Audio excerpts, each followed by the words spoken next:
It's time to jump further down the rabbit hole because we must. We said this channel is about a new model of mental wellness. But to be fair, mental wellness is still a newly invented concept. The only reason why mental wellness is being taken seriously by serious people is that it's now a multi-billion-dollar industry. And so it is now a thing. So be it. This is actually the perfect cut, but hold up. I need to talk to you. But I can't really talk to you. So I kind of have to talk around it. It's like this interview Jason saw with Tupac Shakur, when he said something like, "You rap about hoes and money when you can't rap about what you really want to rap about." So, strap on your decoder ring, because here we go. Growing up, one of Jason's favorite books was the Foundation series by Isaac Asimov. Later on, Jason learned that Asimov based his Foundation books on the fall of the Roman Empire. And if there are any John Levy fans on deck, you'll love this next part, because Isaac Asimov and his entire family came, or more rather escaped from Russia. Tartaria, anyone. But we digress. So let us stay focused on the story of Harry Seldon and the start of the Foundation, because here is where known reality and fiction can hold hands. Natasha, the floor is yours.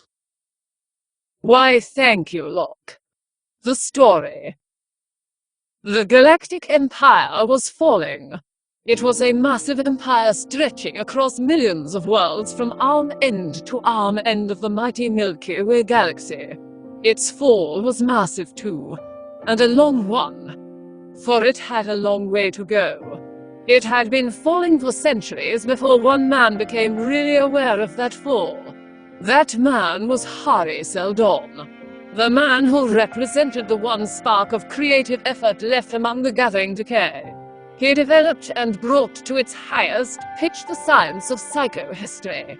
Psychohistory dealt not with man, but with man masses. It was the science of mobs. Mobs in their billions. It could forecast reactions to stimuli with something of the accuracy that a lesser science could bring to the forecast of a rebound of a billiard ball. The reaction of one man could be forecast by no known mathematics. The reaction of a billion is something else altogether.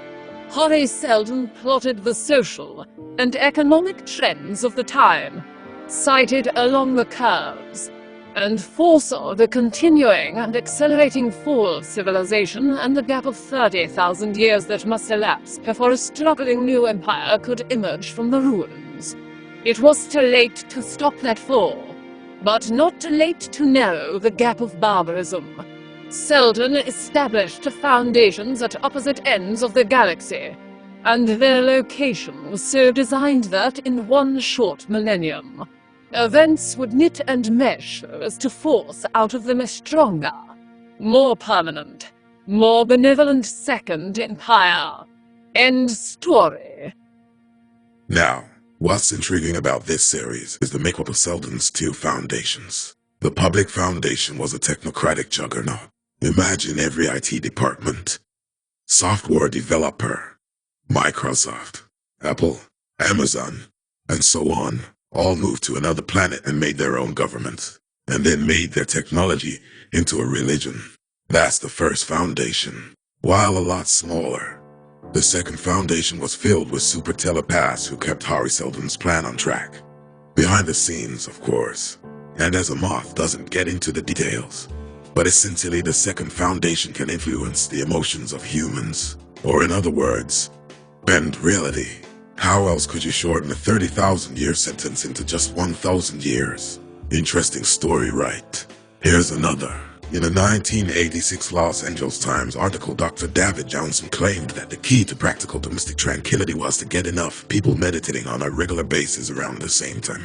According to Johnson, the precise number of meditators needed is the square root of 1% of the US population. Back in 1986, that was about 1,500 people. This is a very general overview, but I think our point is plain enough. A small group of people can have a powerful effect on a much larger group. Now remember what we were saying about those foundation books. Just let these ideas play inside your mind for a while.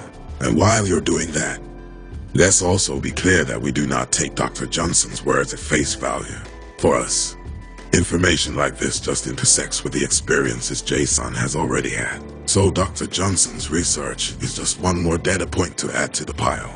And we did leave the link to the LA Times article for you to check out. But what we can say without any hesitation is all research into these so-called metaphysical fields is flawed. Because the people doing the research influences the results. Have you noticed that a believer will always find a way to validate their belief? Or that a skeptic will always find the flaw in a believer's thinking? But who's correct? They are both correct. And the reason why is because reality itself is not what you think it is. Ready for one more story? This one is from the Seth material.